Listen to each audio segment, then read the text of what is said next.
force is neither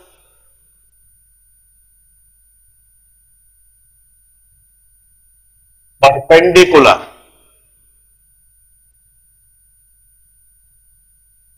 to plane of rotation nor it's along the plane of rotation.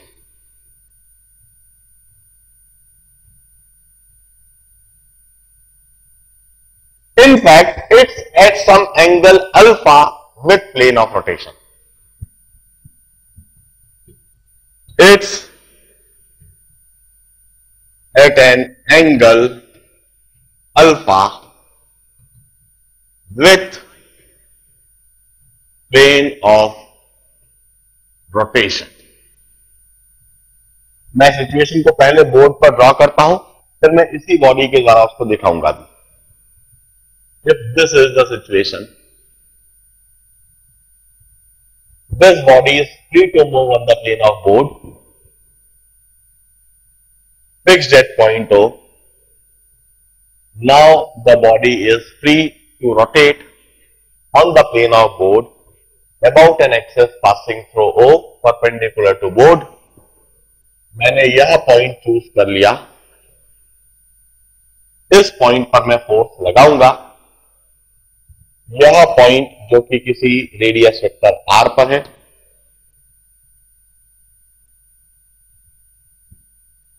अब मैं situation को दिखाता हूं.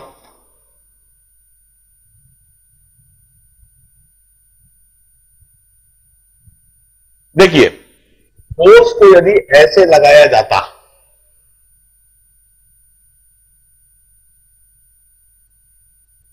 तो यह प्लेन ऑफ बोर्ड है. This is plane of rotation. This is the axis on plane of rotation. This is plane of rotation.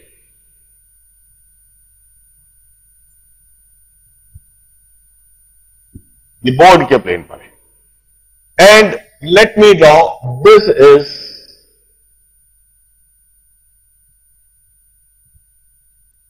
Perpendicular to board. यह जो मैंने बनाया perpendicular to board.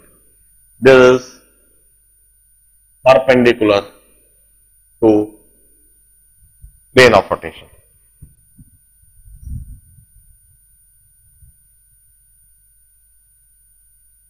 Perpendicular to rotation plane.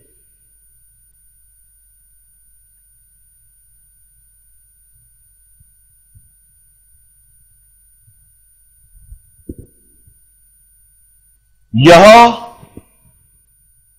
On the plane और बिल्कुल perpendicular यह perpendicular to plane.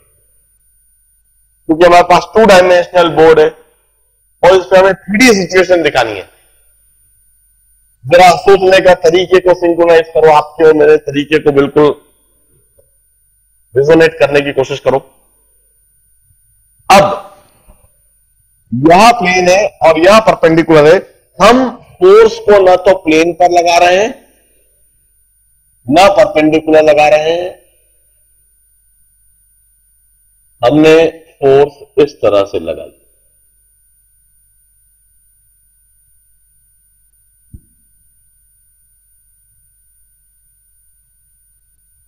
मैं इस body के द्वारा यह सिचुएशन दिखाता हूं.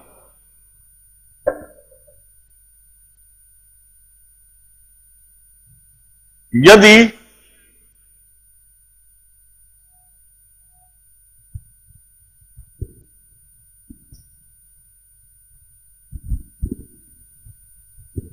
मैं इस पेन से फोर्स एक्सर्ट करूंगा. यदि हम फोर्स ऐसे लगाते तो यह जो फोर्स लगाई जा रही है यह force it's on the plane of rotation. यह फोर्स प्लेन ऑफ रोटेशन पर. यह plane of rotating, this is the plane of rotation. और यदि हम इस फोर्स को ऐसे लगाते तो यह फोर्स रेडियस एक्सिस के तो परपेंडिकुलर है, मगर यह प्लेन ऑफ रोटेशन पर नहीं है, इस तरह से फोर्स लगा रहा, बॉडी रोटेट नहीं कर रही है। इधर बॉडी बड़ी आसानी से रोटेट कर रही थी, इधर बॉडी रोटेट नहीं कर रही है, बिल्कुल भी नहीं। अब जो मैं फोर्स लगा रहा हूं वो ना तो ऑन द प्लेन है और ना इस तरह से परपेंडिकुलर है, दैट इज लाइक दिस, किसी एंगल पर, इस तरह से किसी एंगल पर, ऐसे। मतलब मैं फोर्स को ना तो ऐसे लगा रहा हूं और ना ही मैं फोर्स को ऐसे लगा रहा हूं, बल्कि ऐसे किसी एंगल पर लगा रहा हूं, और यह जो एंगल है प्लेन ऑफ रोटेशन के साथ, यह एंगल अल्फा है।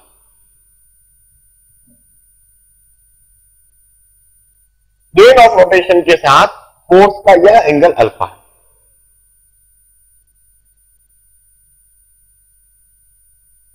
अब इस फोर्स की वजह से टॉर्क कैसे डिटरमाइन करा जाए, टॉर्क क्या लिखा जाए?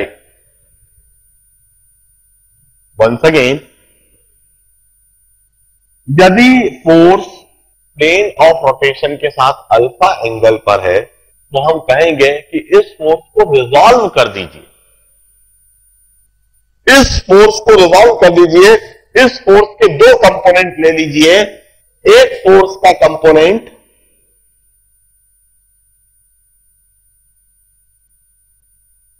प्लेन ऑफ रोटेशन पर और एक फोर्स का component perpendicular to plane of rotation.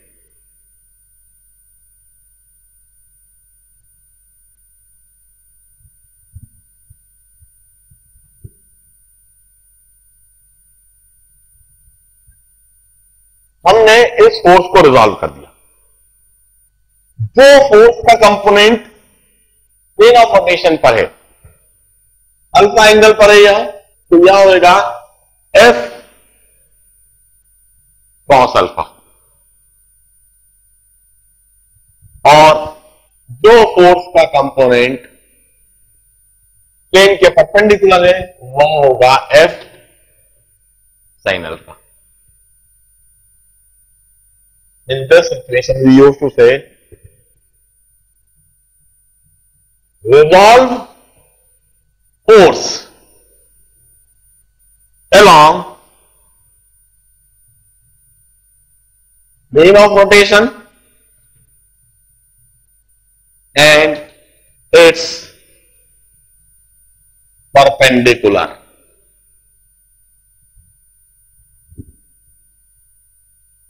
अब हम कहेंगे F cos alpha,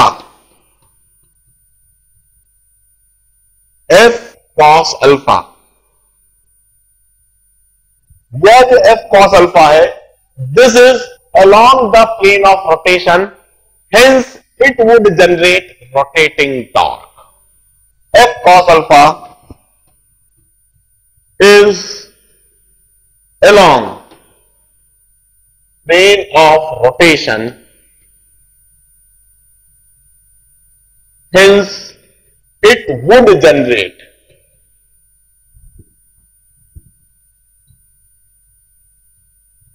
rotating torque.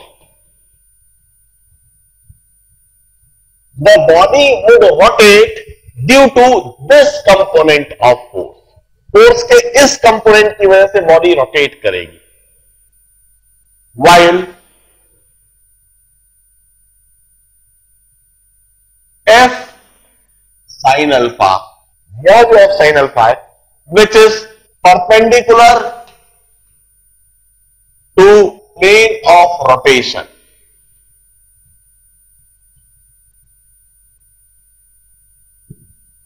hence it would not generate rotating torque, hence it would not generate rotating torque. इसकी वजह से टॉर्क हो सकता है, मगर वह टॉर्क बॉडी को रोटेट नहीं करेगा। जो टॉर्क बॉडी को रोटेट करेगा, that torque would be due to F cos alpha component. अब हम लिखेंगे इस केस में rotating torque is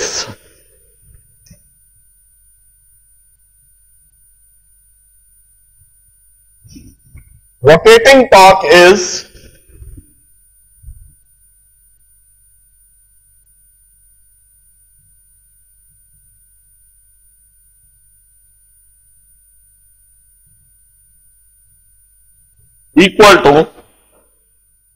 tau rotating is equal to R cross F cos alpha.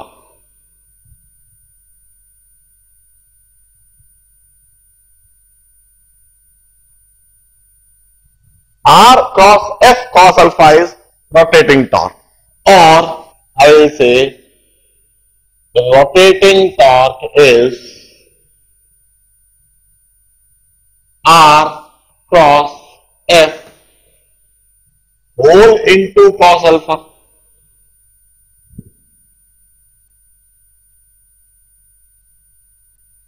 But R cross F is the net torque due to the force. Hence, I will say in this situation, the rotating torque is simply tau cos alpha. In this case, cos f की जगह tau लिख दूं, इधर लिख देता हूं, rotating torque is tau cos alpha.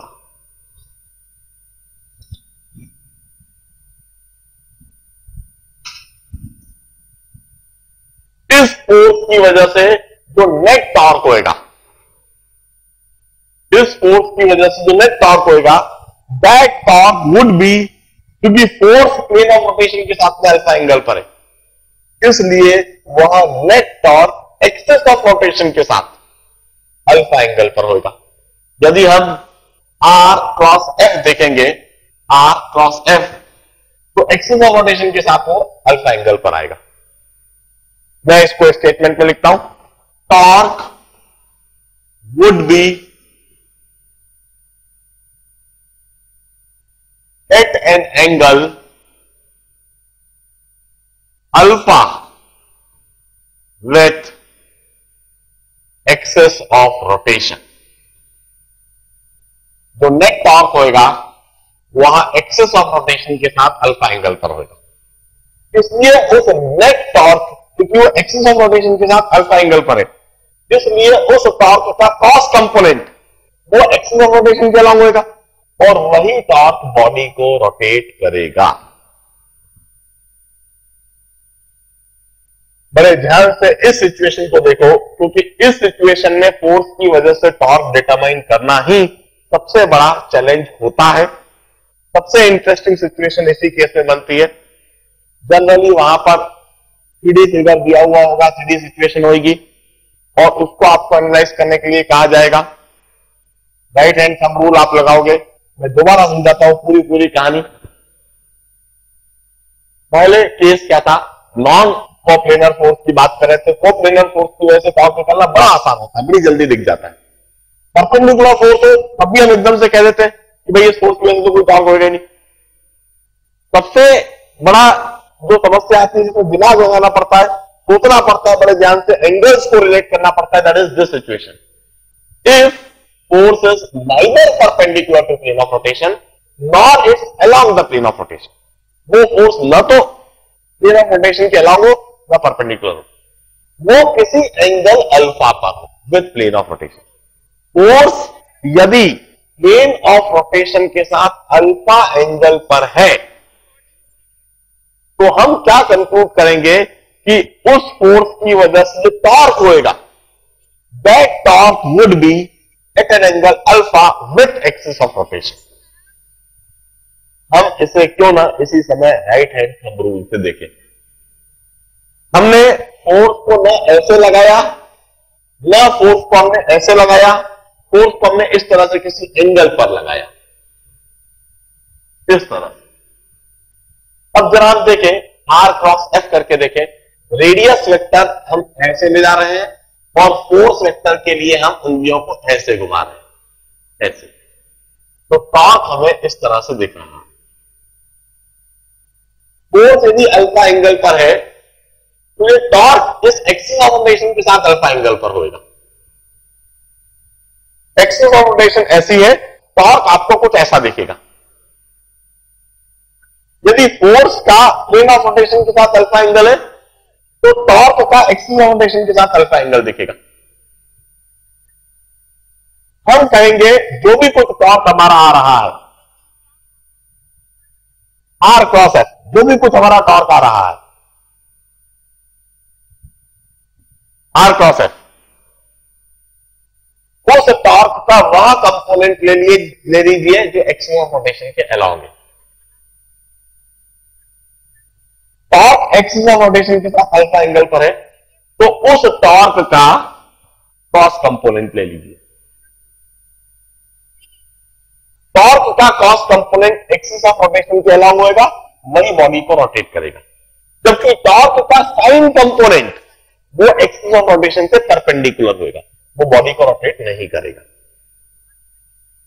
हम इसी चीज को दूसरे तरीके से एनालाइज कर सकते हैं जो ज्यादा आसान रहेगा, जो मैंने पहले ही बताया कि इस सिचुएशन में डायरेक्ट पहले टॉर्क निकालने के बजाय तो हम ऐसा करें कि यह जो फोर्स प्लेन ऑफ रोटेशन के साथ अल्फा एंगल पर है, revolve this force along plane of rotation and perpendicular to plane of rotation। इस फोर्स को हम पहले ही रिजॉल्व कर लें। इस फोर्स का एक कंपोनेंट प्लेन ऑफ रोटेशन पर ले लें और इस फोर्स का दूसरा component perpendicular to plane of rotation ले लें। इस तरह से हमने फोर्स के दो कंपोनेंट ले लिए। F cos अल्फा, क्योंकि फोर्स प्लेन ऑफ रोटेशन से अल्फा एंगल पर है, इसलिए प्लेन ऑफ रोटेशन पर जो कंपोनेंट बनेगा वह F cos अल्फा बनेगा। F cos alpha is along the plane of rotation, hence it would generate rotating torque।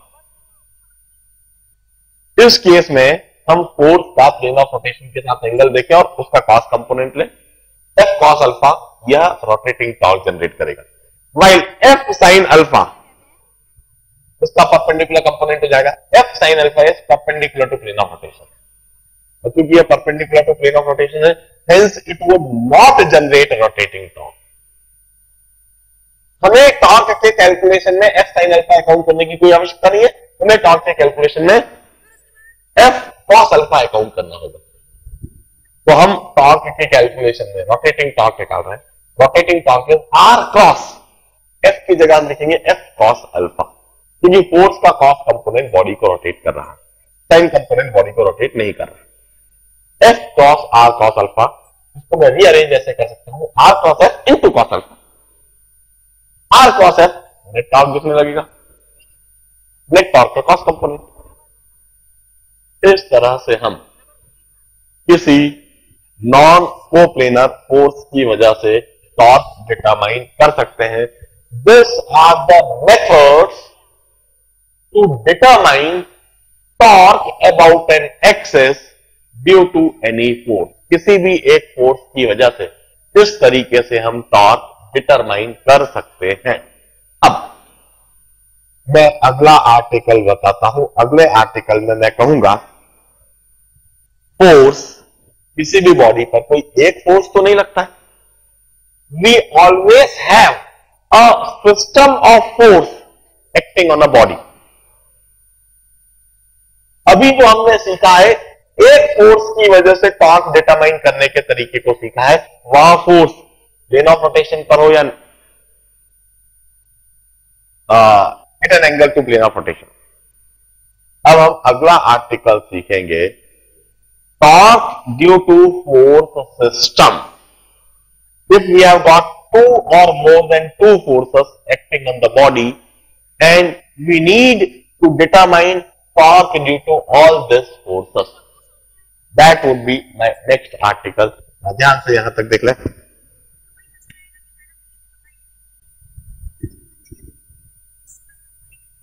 Let's continue our lecture. मैंने अभी तक जो बताया है that is torque, determination of torque due to single force. एक force की वजह से बॉडी पर लगने वाला टॉर्क, उसे डिटरमाइन करने का तरीका हमने डिस्कस करा है। उसमें दो तीन अलग अलग केसेस हमने बताए। अब हमारा कहना है कि किसी बॉडी पर कोई एक फोर्स तो लगती नहीं है। वी ऑलवेज हैव टू और more than two forces acting on a body. We always have a system of force acting on a body. In that case, how to determine torque?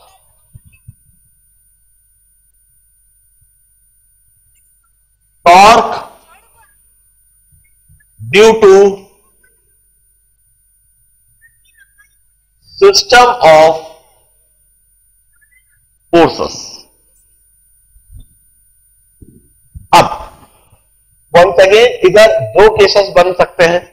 पहला case, case one, if force are acting on a single point, on a point, if a force system act on a point, if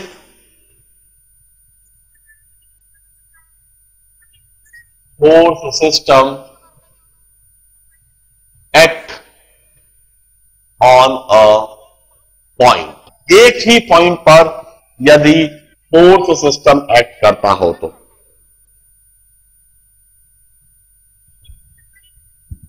मैं situation को figure से demonstrate करता हूं। This is a body free to rotate on the plane of board about an axis passing through O perpendicular to board. इस body पर यह कोई point P है और इस पॉइंट P का रेडियस वेक्टर R है। And at this point, we have got a force system. यह फोर्स F1, यह force F2, this is force F3, and so on. We have got multiple forces acting at a single point. एक ही point पर ढेर सारी forces act कर रही हैं। इन सभी फोर्सेस की वजह से हमें बॉडी पर टॉर्क निकालना है। ये फोर्स अलग अलग तरीके से हो सकती है। कोई कोप्लेनर फोर्स है, कोई परपेंडिकुलर फोर्स है, कोई फोर्स किसी एंगल पर है, मगर सारी फोर्सेस एक ही पॉइंट पर लग रही है। हम कहते हैं torque on the body is equal to τ1 plus τ2 plus τ3 and so on up to τn. τ1 is torque due to force F1, τ2 is torque due to force F2, τ3 is torque due to force F3 and τn is torque due to force Fn on the body. Torque is τ1 is R cross F1, τ2 is R cross F2, τ3 is R cross F3 and so on up to τn is R cross Fn. Now cross product is distributive. Cross product commutative नहीं होता, it's not commutative but it's distributive. Hence I may rewrite this thing R cross F1 plus R cross F2 plus R cross F3 and so on. I may always operate it in this manner. It's R cross F1 plus F2 plus F3 and so on up to Fn. Or the torque is R cross F resultant.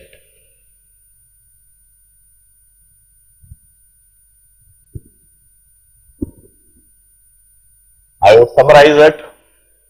The concept says that if a force system acts on a single point, add all the forces vectorically.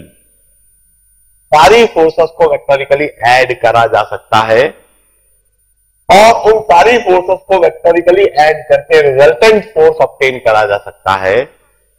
Here says if we have got a force system acting on a point, यदि एक ही point पर force system act कर रहा है तो आप चाहो तो दो तरीके से काम को कर सकते हो. एक फोर्स की वजह से इंडिविजुअली टॉर्क कैलकुलेट कर लिया. Tau1 is torque due to force F1, Tau2 is torque due to force F2, Tau3 is torque due to force F3 और इंडिविजुअली हर एक फोर्स की वजह से टॉर्क कैलकुलेट करने की वजह के बाद टॉर्क को वेक्टोरिकली ऐड कर दो. दूसरा आपके पास में एक और तरीका हो सकता है, क्योंकि इस केस में R cross F1 plus R cross F2 plus R cross F3 है और इसे लिखा जा सकता है R cross F1 plus F2 plus F3 and so on. Means F1 plus F2 plus F3 and so on. This is the vector sum of the force of the resultant force. We mean to say we may have alternative method that add all the forces vectorically, get the resultant force and obtain torque due to resultant force. Another situation, case 2. Case 2 is if force system act on different point of body. If force system act on different points. Force system किसी एक point पर act करने के बजाय अलग अलग point पर act कर रहा हो. मैं सिचुएशन दिखाता हूं. This is a body free to move on the plane of board. Fix that point हो. Now the body is free to rotate on the plane of board about an axis passing through O perpendicular to board. इस body पर यह कोई point P1 है R1 की दूरी पर और इस पर यह कोई फोर्स F1 लग रहा है. यह दूसरा पॉइंट P2 है, इसका रेडियस वेक्टर R2 है, इस पर फोर्स F2 लग रहा है. यह कोई तीसरा पॉइंट P3 है, at the radius vector R3, जिस पर फोर्स F3 लग रहा है. इस तरह से अलग अलग पॉइंट पर यह फोर्सेस लग रहे हैं. यह कोई nth पॉइंट है Rn रेडियस वेक्टर का और इस पर फोर्स Fn लग रहा है. In this situation, we have got a force system, multiple forces, two or more than two forces, but they are acting on different point of the body. Different point of body. We used to say net torque on the body is once again Tau1 plus Tau2 plus Tau3 and so on up to Tau n. The net torque on the body is Tau1 would be as R1 cross F1 plus Tau2 is R2 cross F2, Tau3 is R3 cross F3 and so on, and Tau n is Rn cross Fn.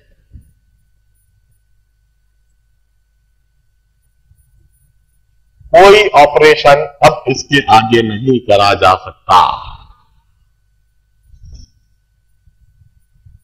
The concept says never dare to add the forces.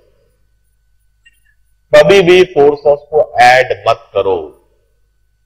Never add the forces vectorially, never try to get the resultant force in this case.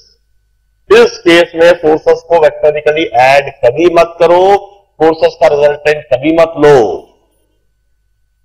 In fact हर एक force की वजह से separately individually torque calculate करा जाना चाहिए। Force F1 की वजह से R1 क्रॉस F1 करो, टाउ1 निकालो। फोर्स F2 की वजह से R2 क्रॉस F2 करो, टॉर्क टाउ2 निकालो। फोर्स F3 की वजह से R3 क्रॉस F3 करो, टॉर्क टाउ3 निकालो।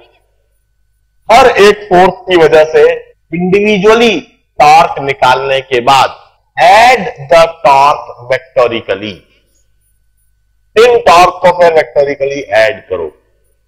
इस केस में कभी भी रिजल्टेंट नहीं निकाला जाए। Observe the two different cases. इस केस में फोर्स को ऐड करा जा सकता है, इस केस में फोर्स को ऐड नहीं करा जा सकता। हर एक फोर्स की वजह से अलग अलग टॉर्क निकालना होगा। नाउ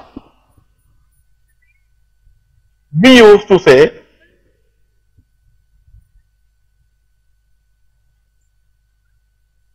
इसे नोट डाउन कर लो।